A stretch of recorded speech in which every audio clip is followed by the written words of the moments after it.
जय हिंद दोस्तों, स्वागत है आपका हमारे YouTube चैनल में। आज की वीडियो में हम लेकर आए हैं आपके लिए बहुत ही महत्वपूर्ण क्वेश्चन आंसर पर्यावरण की। वीडियो पूरा अवश्य देखिए। अगर आप चैनल पर पहली बार आए हैं तो चैनल को सब्सक्राइब कर लें, वीडियो को लाइक कर लें और ज़्यादा से ज़्यादा वीडियो को शेयर करें ताकि अन्य लोग भी यह वीडियो देख सकें। तो चलिए स्टार्ट करते हैं। रोज़ अपनी एक क्लास होती है 4 बजे, शाम को एक क्लास होती है, तो सभी लोग रोज शाम 4 बजे आएँ। पर्यावरण के बहुत ही महत्वपूर्ण क्वेश्चन आंसर यहाँ पर लाए जाते हैं। और आज का अपना फर्स्ट क्वेश्चन यहाँ पर देख लेते हैं। देखिए, धान के खेतों से उत्पन्न होने वाली गैस जो कि वैश्विक तापक्रम में वृद्धि से संबंधित है, वह कौन सी गैस है? बताइए। क्लोरीन है या फिर मीथेन या कार्बन डाइऑक्साइड या हाइड्रोजन सल्फाइड? 12 का आंसर आपको बताना है। क्या होगा सही आंसर? धान के खेतों से उत्पन्न होने वाली गैस जो कि वैश्विक तापक्रम में वृद्धि से संबंध है और वह कौन सी है? तो आपका राइट आंसर होगा मीथेन, यानी कि विकल्प नंबर आपका बी यहाँ पर राइट आंसर होगा। मीथेन राइट आंसर है। अगला क्वेश्चन देखिए, मीथेन निम्न में से किससे निकलती या उत्सर्जित होती है? केवल धान के खेतों से, केवल दीमक की वाम्बी से, या फिर ए और बी दोनों, या उपरोक्त में से कोई नहीं? तो क्वेश्चन नंबर 13 है और आपका सही आंसर है मीथेन निम्न में से किससे निकलती है या उत्सर्जित होती है? तो आपका सही आंसर है 13 का सी राइट आंसर होगा। ए और बी दोनों आपका यहाँ पर सही आंसर है, केवल धान के खेतों से और दीमक की वाम्बी से। तो विकल्प नंबर आपका जो सी है वह आपका सही आंसर होगा। क्वेश्चन नंबर 14 यहाँ पर देख लेते हैं क्या पूछा गया है। क्वेश्चन नंबर 14 ये रहा। देखिए, जुगाली करने वाले पशुओं से जिस ग्रीन हाउस गैस का निस्सरण होता है वह कौन सी है? बताइए। जुगाली करने वाले पशुओं से जिस ग्रीन हाउस गैस का निस्सरण होता है वह कार्बन डाइऑक्साइड है, मीथेन है, CFC है या फिर नाइट्रस ऑक्साइड है? तो क्वेश्चन नंबर आपका 14 है और आपका यहाँ पर सही आंसर है 14 का मीथेन है। वह कौन सी गैस है? मीथेन है, बिल्कुल सही। विकल्प नंबर आपका बी यहाँ पर सही आंसर होगा, मीथेन।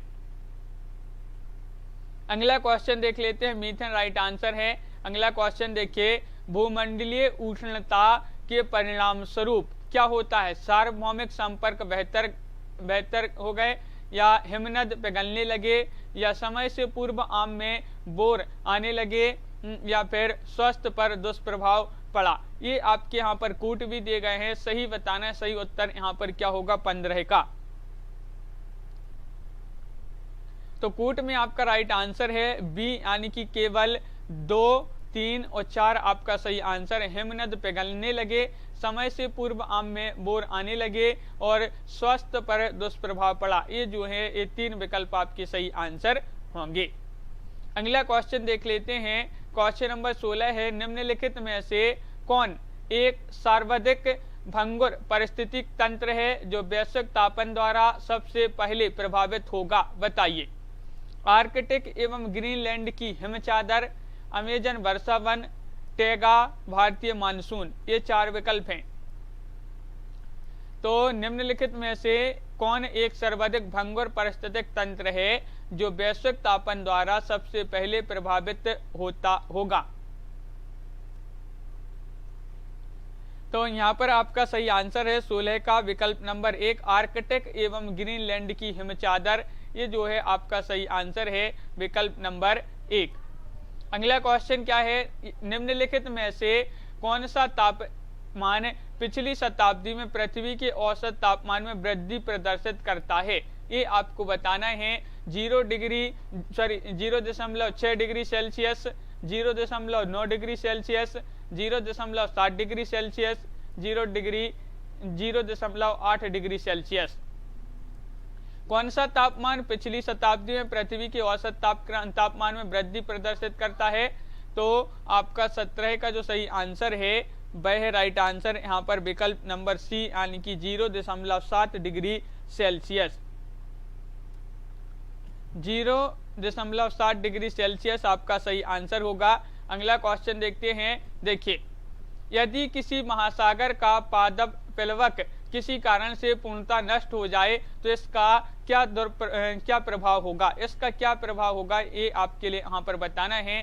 कार्बन सिंक के रूप में महासागर पर प्रतिकूल प्रभाव पड़ेगा, या फिर महासागर की खास श्रृंखला पर प्रतिकूल प्रभाव पड़ेगा, या महासागर का जल घनत्व प्रबल रूप से घट जाएगा। ये आपके यहाँ पर कूट भी दिए गए हैं, बताइए।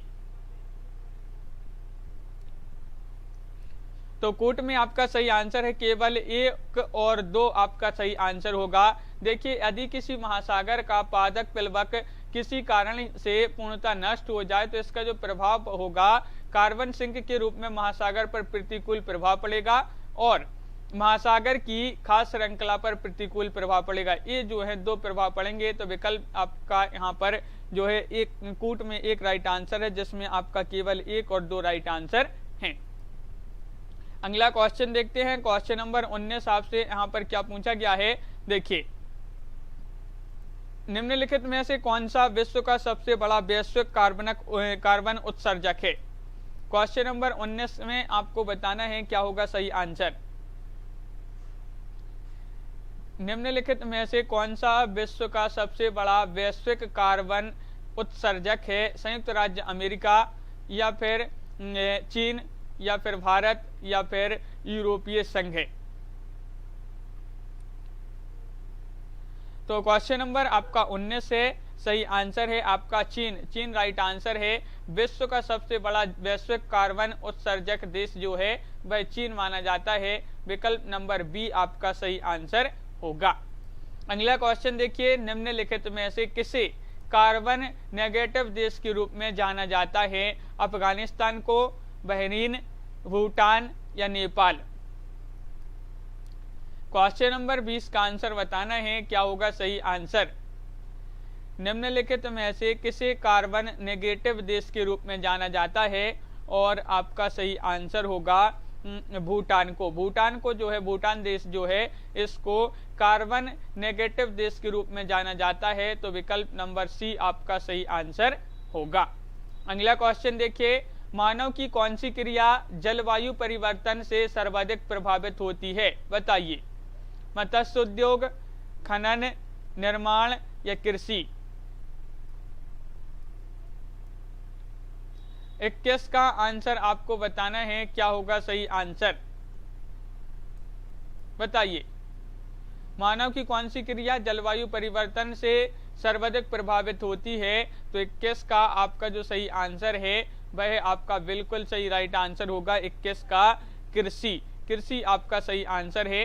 कृषि राइट आंसर होगा। अगला क्वेश्चन देखिए कि momentum for change climate neutral now यह पहल किसके द्वारा प्रवर्तित की गई। ये पहल जो है ये किसके द्वारा प्रवर्तित की गई है, बताइए।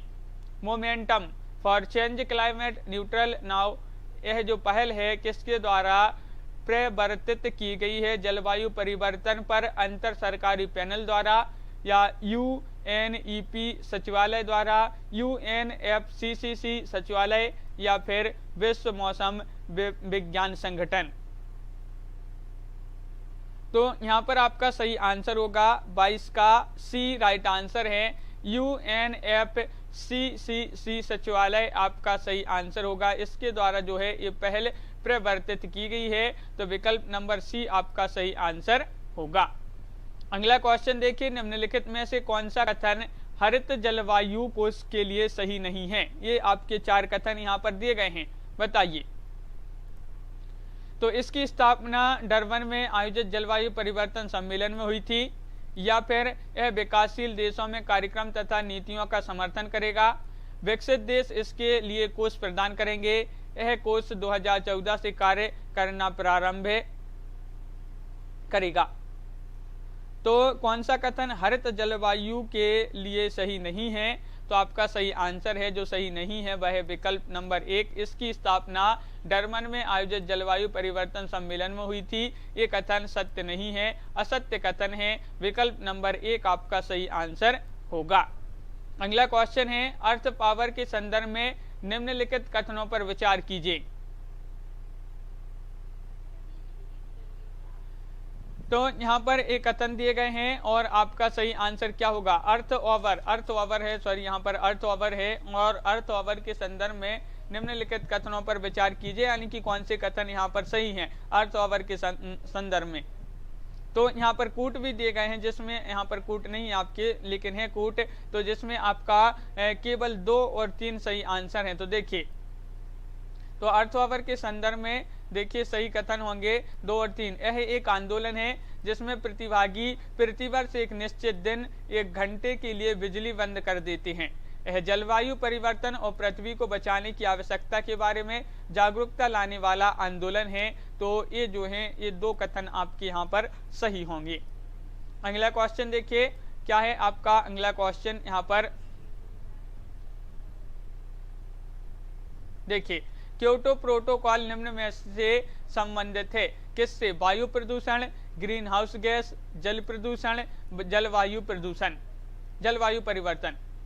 बताइए, क्योटो प्रोटोकॉल निम्न में से किससे संबंधित है, ये आपसे यहाँ पर पूछा गया है और आपका यहाँ पर सही आंसर होगा ये संबंधित है किससे, जलवायु परिवर्तन से। क्योटो प्रोटोकॉल किससे संबंधित है, तो जलवायु परिवर्तन से। अगला क्वेश्चन देखिए, CO2 उत्सर्जन एवं भूमंडलीय तापन के संदर्भ में उस बाजार संचालित युक्ति का क्या नाम है जो विकासशील देशों को विकसित देशों से निधियां प्रोत्साहन उपलब्ध कराती है ताकि वे अच्छी प्रौद्योगिकियां अपनाकर ग्रीन हाउस गैस उत्सर्जन को कम कर सकें। ये आपको बताना है, तो वह युक्ति का नाम क्या है ये आपको बताना है। Carbon footprint, carbon credit rating या उत्सर्जन निम्नीकरण मानक, स्वच्छ विकास युक्ति। तो उस युक्ति का नाम है स्वच्छ विकास युक्ति। विकल्प नंबर आपका डी राइट आंसर होगा, बिल्कुल सही। अगला क्वेश्चन, निम्न में से कौन सा कार्बन का प्राकृतिक सिंक नहीं है, बताइए। समुद्र, वन, मृदा या विघटित तेल भंडार। 27 का आंसर बताना है। महत्वपूर्ण क्वेश्चन है और आपका यहाँ पर सही आंसर है कि निम्न में से कौन सा कार्बन का प्राकृतिक सिंक नहीं है, तो राइट आंसर है आपका 27 का विघटित तेल भंडार राइट आंसर होगा। विकल्प नंबर डी आपका सही आंसर है, विघटित तेल भंडार। अगला क्वेश्चन देखिए, कार्टाजेना प्रोटोकॉल का संबंध है किससे है, जैव सुरक्षा समझौते से, प्रदूषण से, ओजोन क्षरण से, जलवायु परिवर्तन से। 28 का आंसर। कार्टाजेना प्रोटोकॉल का संबंध किससे है ये आपके लिए चयन करना है। 28वां क्वेश्चन है, महत्वपूर्ण है। और कार्टाजेना प्रोटोकॉल का जो संबंध है जैव सुरक्षा समझौते से संबंधित ये प्रोटोकॉल मानी जाती है, जो कि विकल्प नंबर 1 आपका सही आंसर होगा। बिल्कुल सही आंसर है विकल्प नंबर 1। अगला क्वेश्चन देखिए, मानव गतिविधियों को प्रत्यक्ष एवं अप्रत्यक्ष आलंबन प्रदान करने में उत्पन्न ग्रीन हाउस गैसों की कुल मात्रा को कहते हैं, क्या कहते हैं बताइए। कार्बन डाइऑक्साइड सूचकांक, कार्बन पदचिह्न, कार्बन पृथक्करण, कार्बन अवशोषण। 29 का आंसर बताइए। और मानव गतिविधियों को प्रत्यक्ष एवं अप्रत्यक्ष आलंबन प्रदान करने में उत्पन्न ग्रीन हाउस गैसों की कुल मात्रा को कहते हैं क्या, तो 29 का सही आंसर है आपका विकल्प नंबर बी राइट आंसर है, कार्बन पदचिह्न कहते हैं इसको। क्या कहते हैं, कार्बन पदचिह्न आपका सही आंसर होगा। अगला क्वेश्चन है, biocarbon fund initiative for sustainable forest landscapes का प्रबंधन निम्नलिखित में से कौन करता है बताइए। एशिया विकास बैंक, अंतर्राष्ट्रीय मुद्रा कोष, संयुक्त राष्ट्र पर्यावरण कार्यक्रम या फिर विश्व बैंक। ये आपके विकल्प दिए गए हैं, ये आपका डी विकल्प होगा, विश्व बैंक। तो यही आपका सही आंसर होगा। Carbon fund initiative for sustainable forest landscape का प्रबंधन कौन करता है, तो विश्व बैंक आपका सही आंसर होगा, विकल्प नंबर डी आपका जो कि यहाँ पर सही आंसर था, डी यहाँ पर दिया है, ये विश्व बैंक है, ये जो है आपका सही आंसर होगा। अगला क्वेश्चन देखिए, निम्नलिखित में से कौन सा विश्व का पहला देश है जिसने भूमंडलीय तापन के पृथक्करण के लिए कार्बन टैक्स लगाने का प्रस्ताव रखा है? वह देश आपके लिए बताना है, कौन सा वह देश है। ऑस्ट्रेलिया है, जापान, जर्मनी या फिर न्यूजीलैंड।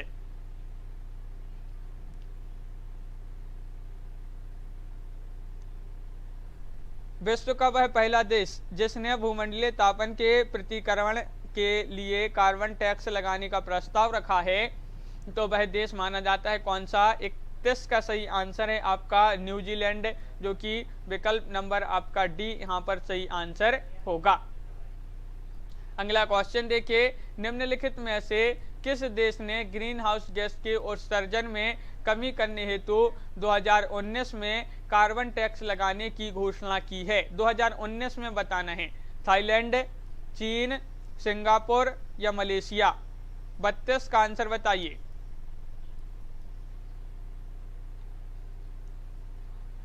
तो निम्नलिखित में से किस देश ने ग्रीन हाउस गैस उत्सर्जन में कमी करने हेतु 2019 में कार्बन टैक्स लगाने की घोषणा की है? तो आपका सही आंसर है यहाँ पर 32 का राइट आंसर होगा विकल्प नंबर सी यानी कि सिंगापुर। सिंगापुर आपका सही आंसर है, बिल्कुल सही राइट आंसर। अगला क्वेश्चन देखिए, निम्नलिखित में से कौन सा भारत सरकार की जलवायु कार्य योजना क्लाइमेट एक्शन प्लान के 8 मिशनों में सम्मिलित नहीं किया गया था? सौर शक्ति को सम्मिलित नहीं किया गया था, या आणविक ऊर्जा, अपशिष्ट से ऊर्जा निर्माण या वनारोपण? क्वेश्चन नंबर 33 का आंसर बताना है, क्या होगा सही आंसर। निम्नलिखित में से कौन भारत सरकार की जलवायु कार्य योजना के 8 मिशनों में सम्मिलित नहीं किया गया था? तो 33 का सही आंसर है आपका विकल्प नंबर बी यानी कि आणविक ऊर्जा आपका सही आंसर होगा विकल्प नंबर बी। अगला क्वेश्चन देखिए, जलवायु परिवर्तन पर भारत की प्रथम राष्ट्रीय कार्य योजना कब प्रारंभ की गई थी? 34वां क्वेश्चन है, महत्वपूर्ण है, बताइए। वर्ष 2000 में, वर्ष 2008 में, वर्ष 2012 में, वर्ष 2015 में? 34 का आंसर बताइए। जलवायु परिवर्तन पर भारत की प्रथम राष्ट्रीय कार्य योजना कब प्रारंभ की गई थी? तो आपका सही आंसर यहाँ पर होगा 34 का विकल्प नंबर बी राइट आंसर है, वर्ष 2008 में। वर्ष 2008 में एक कार्य योजना प्रारंभ की गई थी जलवायु परिवर्तन पर। भारत की प्रथम राष्ट्रीय कार्य योजना है, याद रखिए 2008 में ये प्रारंभ की गई थी। महत्वपूर्ण क्वेश्चन आपसे पूछा गया है। अगला क्वेश्चन देखिए, निम्नलिखित में से कौन सी गैसें वैश्विक तापन में योगदान देती हैं? बताइए। जलवाष्प, नाइट्रस ऑक्साइड या मेथेन, HFCS? ये 4 विकल्प हैं। निम्नलिखित में से कौन सी गैसें वैश्विक तापन में योगदान देती हैं? तो आपका 35 का सही आंसर होगा।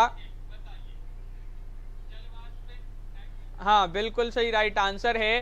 35 का विकल्प नंबर आपका क्या होगा सही आंसर। यहाँ पर आपके तो कथन भी दिए गए हैं, तो यहाँ पर आपका सही आंसर है कथन में उपरोक्त सभी राइट आंसर है। यानी कि जो गैसें हैं, कौन सी गैसें वैश्विक तापन में योगदान देती हैं? तो जलवाष्प भी, नाइट्रस ऑक्साइड भी, मीथेन भी, HFCS भी। तो आपका उपरोक्त सभी राइट आंसर होगा। निम्न में से किसकी वैश्विक तापन क्षमता सर्वाधिक होती है? CO2 की, CH4 की, N2O की या SF6? किसकी वैश्विक तापन क्षमता सर्वाधिक होती है? तो आपका सही आंसर है यहाँ पर 36 का सही आंसर विकल्प नंबर आपका डी राइट आंसर है। SF6 आपका सही आंसर होगा। SF6 जो है आपका सही आंसर है। इसकी वैश्विक तापन क्षमता सबसे अधिक होती है, बिल्कुल सही। अगला क्वेश्चन यहाँ पर पूछा गया है, महत्वपूर्ण है। निम्नलिखित में से कौन जलवायु परिवर्तन के खगोलीय सिद्धांतों से संबंधित नहीं है? कौन नहीं है? पृथ्वी का अंडाकार कक्षीय मार्ग, या फिर पृथ्वी की घूर्णन अक्ष की झुकाव, या फिर विषुव आयन, जैसे सूर्य की पृथ्वी से सूर्य की अपसौर का अपसौर या अपसौर की स्थिति, या फिर स्वर विकिरित ऊर्जा, जिसको स्वर विकिरण भी बोलते हैं। बताइए कौन जलवायु परिवर्तन के खगोलीय सिद्धांतों से संबंधित नहीं है? तो 37 का आपका जो सही आंसर है वह आपका राइट आंसर सौर विकिरित ऊर्जा यानी कि सौर विकिरण आपका सही आंसर होगा। विकल्प नंबर डी राइट आंसर है, बिल्कुल सही। अगला क्वेश्चन यहाँ पर दिया गया है, देख लेते हैं। देखिए यहाँ पर पूछा गया है आपसे, वायुमंडल में उपस्थित ओजोन द्वारा निम्नलिखित विकिरण का अवशोषण किया जाता है। बताइए, महत्वपूर्ण क्वेश्चन है। अवरक्त, दृश्य, पराबैंगनी या सूक्ष्म तरंगें। वायुमंडल में उपस्थित ओजोन द्वारा निम्नलिखित विकिरण का अवशोषण किया जाता है, तो आपका सही आंसर है, क्या होगा राइट आंसर? तो बिल्कुल सही आंसर आपका होगा यहाँ पर, बताइए क्या होगा राइट आंसर? तो पराबैंगनी आपका सही आंसर होगा। इनका जो है अवशोषण किया जाता है, तो पराबैंगनी आपका राइट आंसर है। अगला क्वेश्चन है, ओजोन परत अवस्थित है। ये आपका बहुत ही महत्वपूर्ण मोस्ट इंपोर्टेंट क्वेश्चन है। ओजोन परत अवस्थित है क्षोभ मंडल में, समताप मंडल में, मध्य मंडल में, आयन मंडल में। तो आपका यहाँ पर 2 का राइट आंसर होगा कि ओजोन परत जो अवस्थित है ये आपका सही आंसर है। कहाँ पर है? ये है आपकी समताप मंडल में। कहाँ पर? समताप मंडल, यानी कि विकल्प नंबर आपका बी राइट आंसर होगा, समताप मंडल। अगला क्वेश्चन देखिए, ओजोन परत की पृथ्वी से लगभग ऊंचाई पर है। बताइए ओजोन परत पृथ्वी से लगभग ऊंचाई पर है कितने किलोमीटर? 50 किलोमीटर, 300 किलोमीटर, 2000 किलोमीटर या 20 किलोमीटर। 3 का सही आंसर, और आपका सही आंसर है 3 का विकल्प नंबर बी, विकल्प नंबर डी राइट आंसर है, यानी कि 20 किलोमीटर। ओजोन परत पृथ्वी से लगभग 20 किलोमीटर ऊंचाई पर है, तो विकल्प नंबर आपका डी राइट आंसर होगा। अगला क्वेश्चन देखिए कि समताप मंडल में ओजोन के स्तर को प्राकृतिक रूप से विनियमित किया जाता है, किसके द्वारा? बताइए।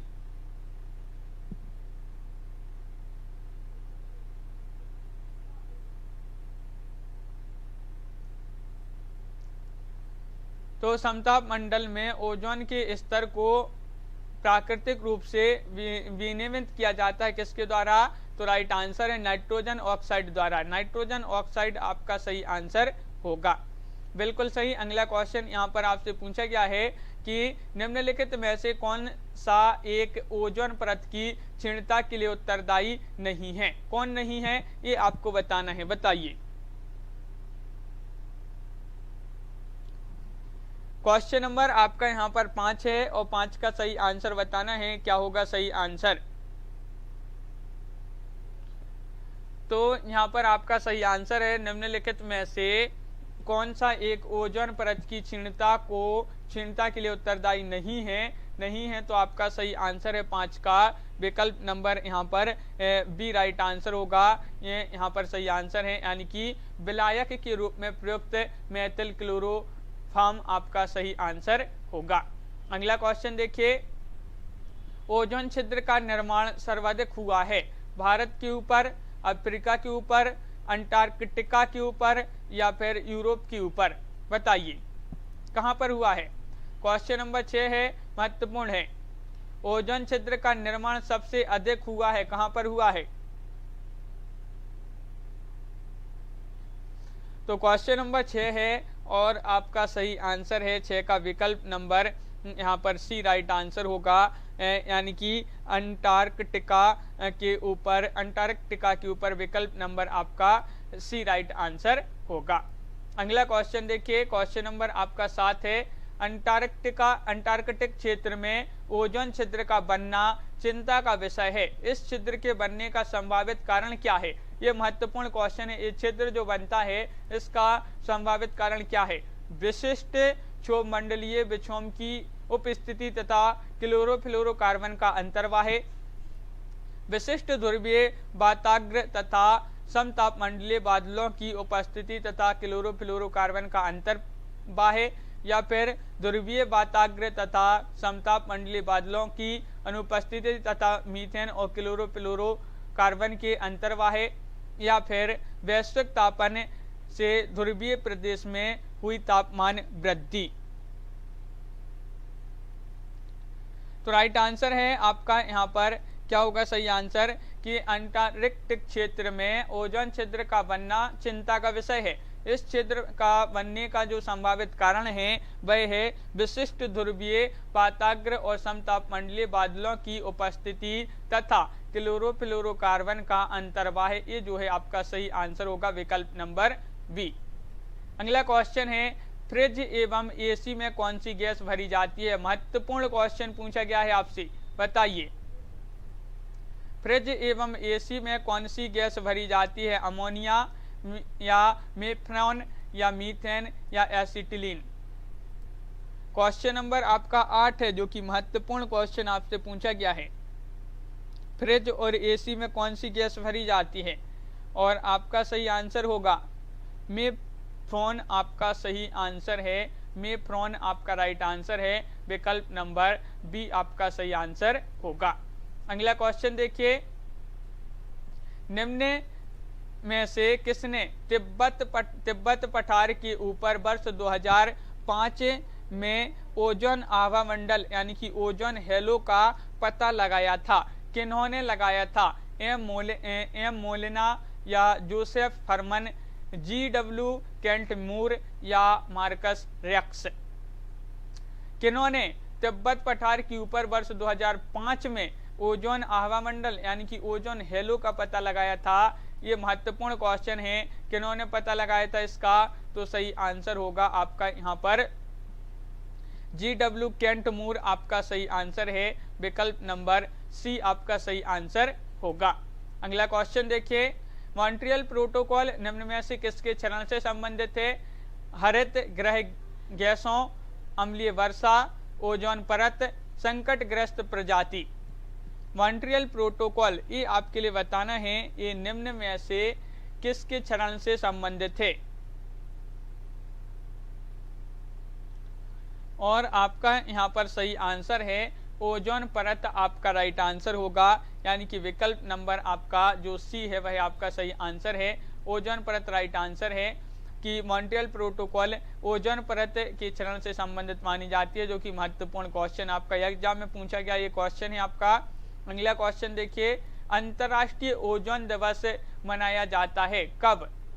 16 सितंबर को या 7 दिसंबर को, 30 मार्च को, 22 अप्रैल को। महत्वपूर्ण क्वेश्चन, अंतर्राष्ट्रीय ओजोन दिवस कब मनाया जाता है। अरिज जी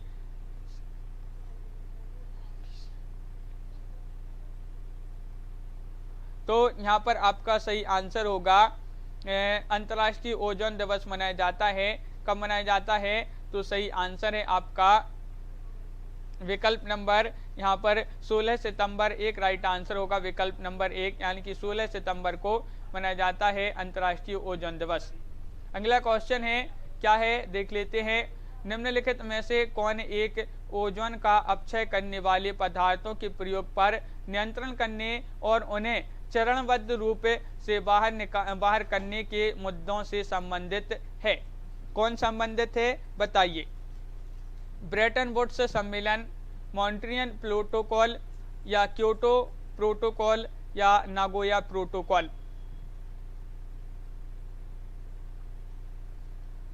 तो यहाँ पर आपका 12 का जो सही आंसर होगा 12 का वह है आपका राइट आंसर विकल्प नंबर यहाँ पर बी राइट आंसर है।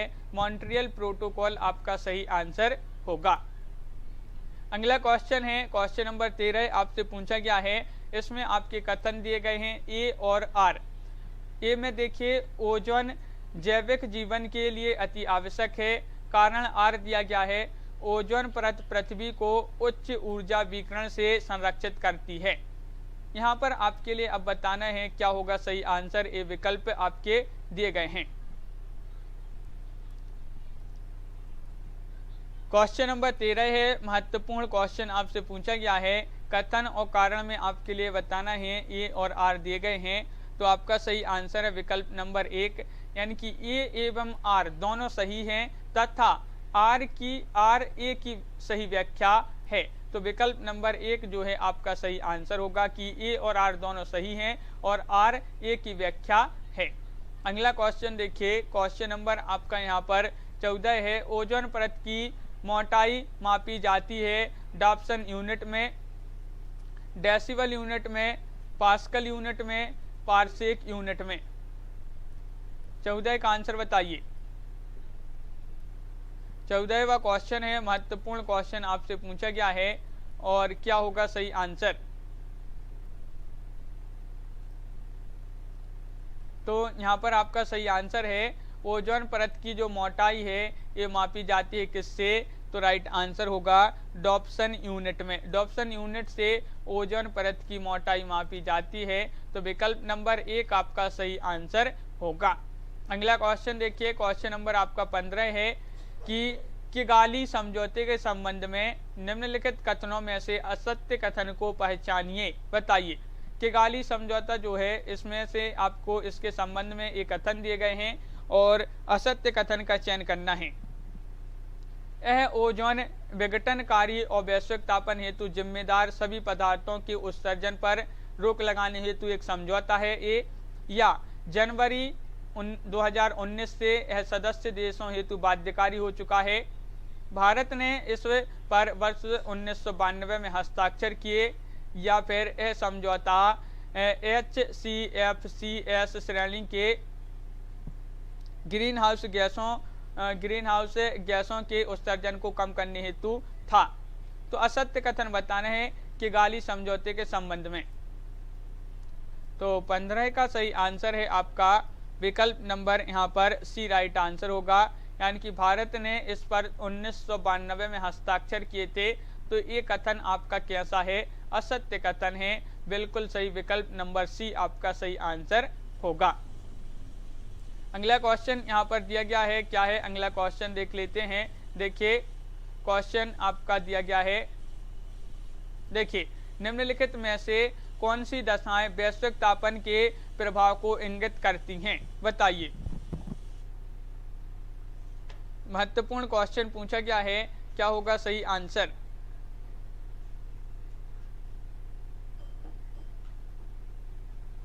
तो यहाँ पर आपके कोड भी दिए गए हैं, और तो आप कमेंट में जरूर बताएं, ये आपके कोड दिए गए हैं, आपको बताना है भाई कौन सी दशाएं हैं जो वैश्विक तापन के प्रभाव को इंगित करती हैं। ये कोड दिए गए हैं यहाँ पर, और कोड में आपका सही आंसर है उपरोक्त सभी। उपरोक्त सभी आपका सही आंसर है। तो देखिए जो दशाएं हैं जो वैश्विक तापन के प्रभाव को इंगित करती हैं, हिम का पिघलना, सागरीय तल में उत्थान, मौसमी दशाओं में परिवर्तन और जैव विविधता का ह्रास। उपरोक्त सभी आपका यहाँ पर सही आंसर होगा। अगला क्वेश्चन देखिए, निम्नलिखित में से कौन सा प्रदूषक राष्ट्रीय वायु गुणवत्ता सूचकांक में शामिल नहीं है। नाइट्रोजन डाइऑक्साइड, ओजोन, लेड या पारा। वह कौन सा प्रदूषक है जो राष्ट्रीय वायु गुणवत्ता सूचकांक में शामिल नहीं है। क्वेश्चन नंबर 2 है, महत्वपूर्ण क्वेश्चन पूछा गया है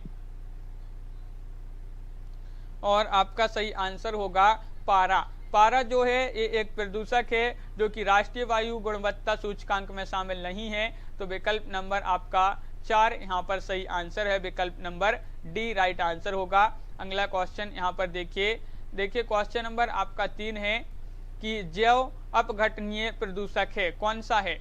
पारा, बाहित मल, प्लास्टिक या एस्बेस्टस। क्वेश्चन नंबर 3 है, महत्वपूर्ण क्वेश्चन पूछा है कि जैव अपघटनीय प्रदूषक कौन सा है। तो क्वेश्चन नंबर 3 का आपका जो सही आंसर है वह है आपका राइट आंसर विकल्प नंबर बी, यानी कि बाहित मल। बाहित मल जो है ये एक जैव अपघटनीय प्रदूषक माना जाता है। तो विकल्प नंबर बी आपका सही आंसर होगा, बाहित मल। क्वेश्चन नंबर 4 पूछा है, निम्नलिखित में से कौन सा एक वायु प्रदूषण के जैविक सूचक का कार्य करता है। तो बताइए, निम्नलिखित में से कौन सा एक वायु प्रदूषण के जैविक सूचक का कार्य करता है? लाइकेन, फर्न, मनी प्लांट या फिर अमरविल। तो क्वेश्चन नंबर 4 है और 4 का सही आंसर है आपका लाइकेन। लाइकेन जो है ये वायु प्रदूषण के जैविक सूचक का कार्य करता है, लाइकेन। विकल्प नंबर 1 आपका सही आंसर है। अगला क्वेश्चन देखिए, क्वेश्चन नंबर 5 है, महत्वपूर्ण है। प्रकाश रसायनी धूम कोहरे के बनने के समय निम्न में से कौन सा एक उत्पन्न होता है? Carbon, hydrocarbon, nitrogen oxide, ozone या मीथेन।